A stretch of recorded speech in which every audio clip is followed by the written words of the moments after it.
I would like to invite Mr. Suhas Chakma, the Director of Rights and Risk Analysis Group from India, to talk about this matter first. And to be honest, he actually has been working on this the rights of indigenous people since the last 30 years, and he belongs to the indigenous Chakma community itself. So, Mr. Suhas Chakma, I would like to invite you for your talk now. Thank you, Chair. And I would like to thank the organizers for inviting me. And I think today is possibly the most appropriate day to speak about women and minority rights. For the reason being, today there was a demonstration which took place at Khagrachari district in the Chittagong Hill Tracks, saying that 3 persons who were shot dead by the Bangladesh Army on 28th of September. After 1 month, today, Parbata Chittagram Satra Parishad, which is of the settlers in the area, they are blaming an organization of the indigenous peoples called United Peoples Democratic Front to be responsible for the killing or for the death of these 3 persons.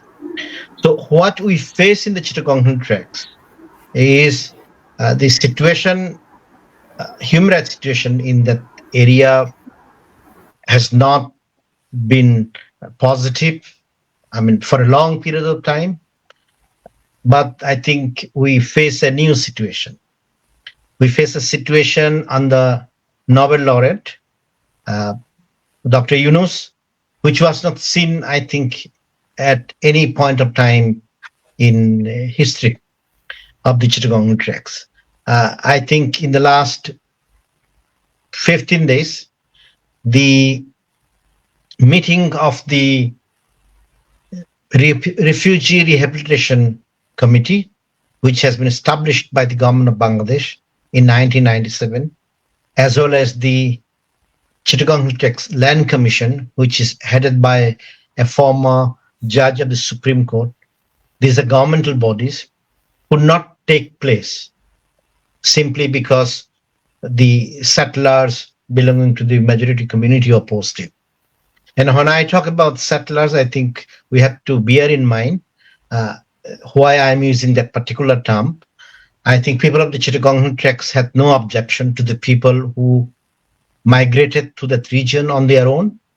But the people, when we talk about settlers in the Chittagong tracks, are the people who were implanted in the Chittagong tracks by General Jia from 1979 to 1983, partly by Ershad, but the scheme was initiated by General Ershad.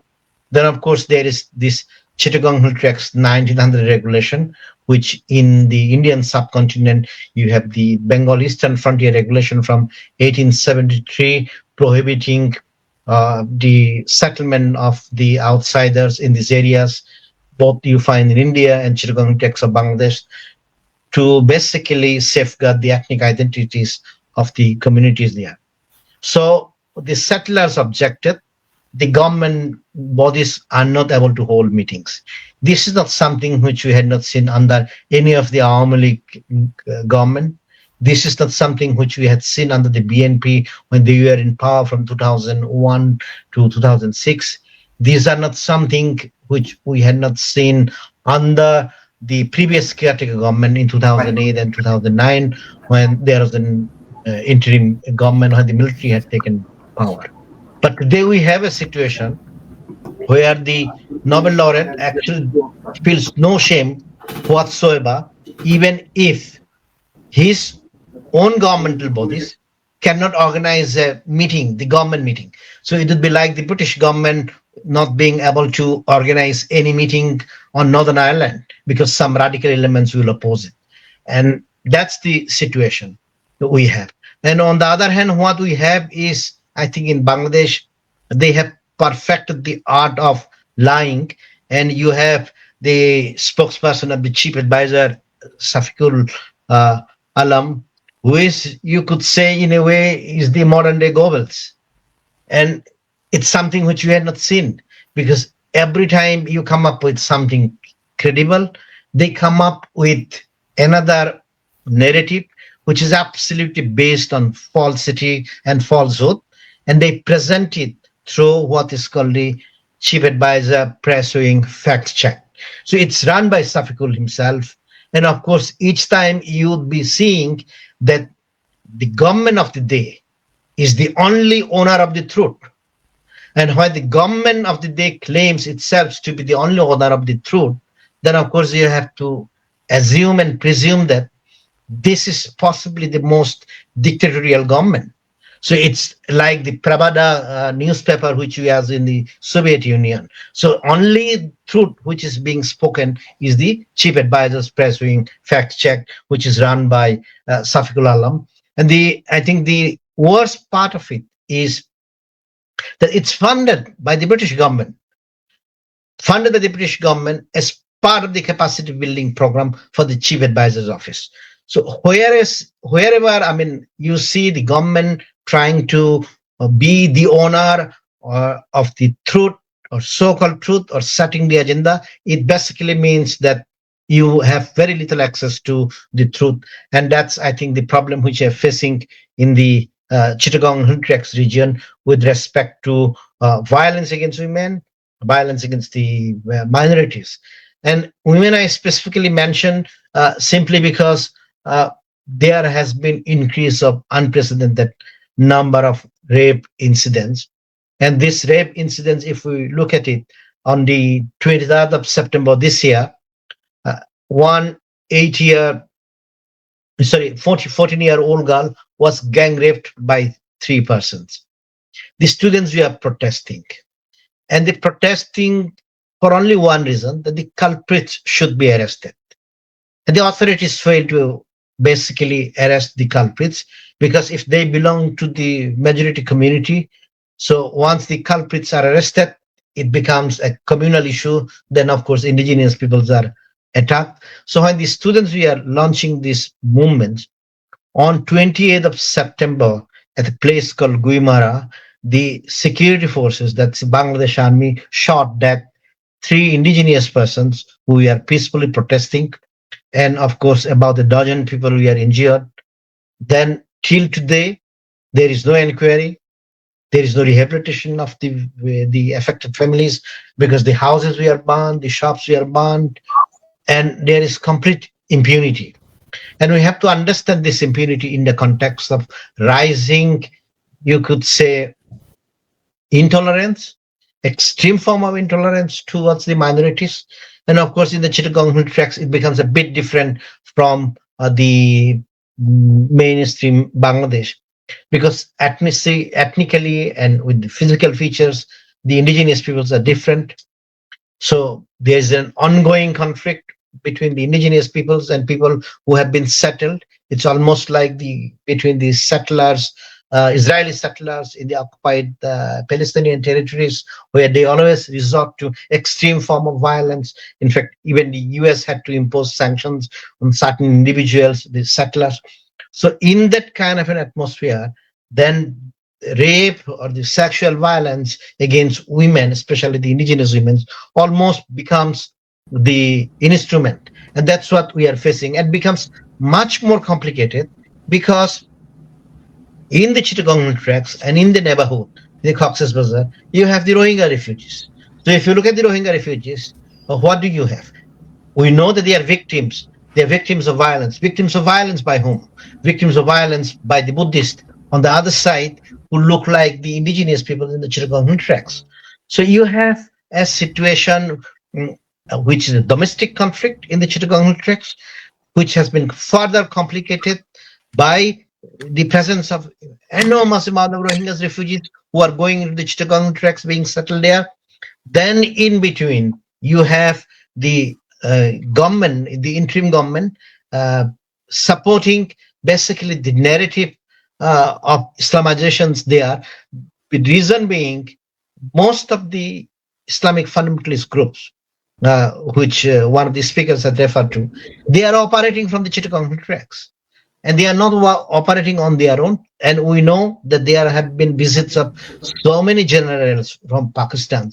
Obviously, they were not coming to see Bangladesh for tourism purposes. They are not coming there to set up any kind of industrial project, because it's a sick economy, and they are not there to share any of the good practices with respect to good governance, rule of law, etc. So why are they so much interested?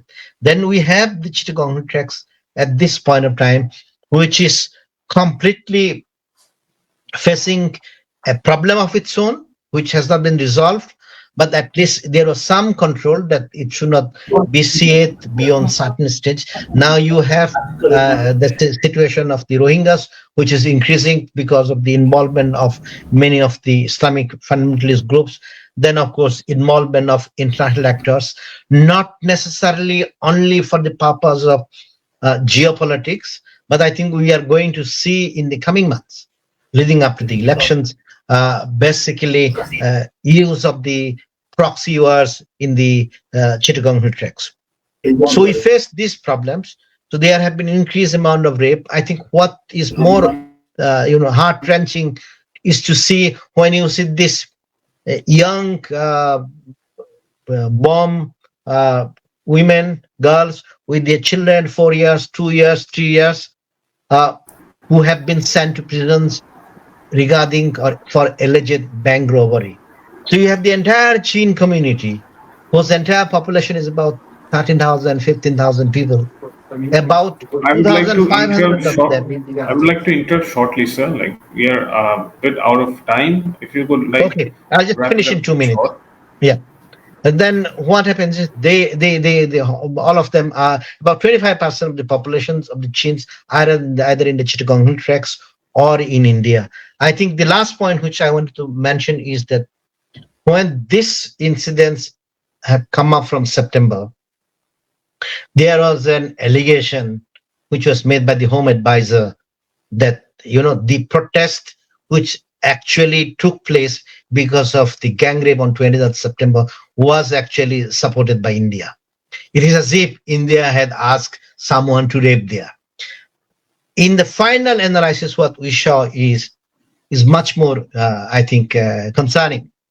I think the spokesperson of the India's foreign ministry made an intervention or official statement on 5th October saying we have nothing to do with it. You resolve your own problems. Then we have on the 5th of October a group called Parbat Chittagram Janasangati Samiti, which is in power at the regional council, issuing a statement saying that the UPDF, its rival faction, was responsible for the violence.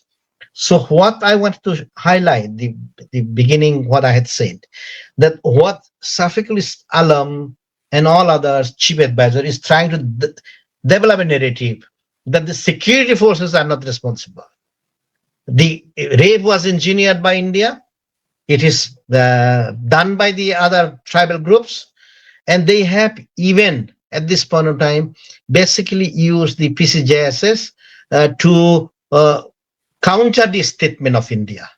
And if you look at it, PCJSS is in power, partly also thanks to the Army League. They have been in power for the last 27 years without elections. 27 years. From 1989, we never had elections in the district council or regional council.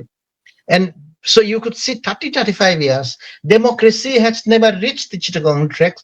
And when the violence against women take place, you have the chief advisor, his spokesperson, Safiqul Alam, the military, entire thing that they operate in such a manner. There is complete impunity in the Chittagong tracks, and you cannot publish the truth in Bangladesh.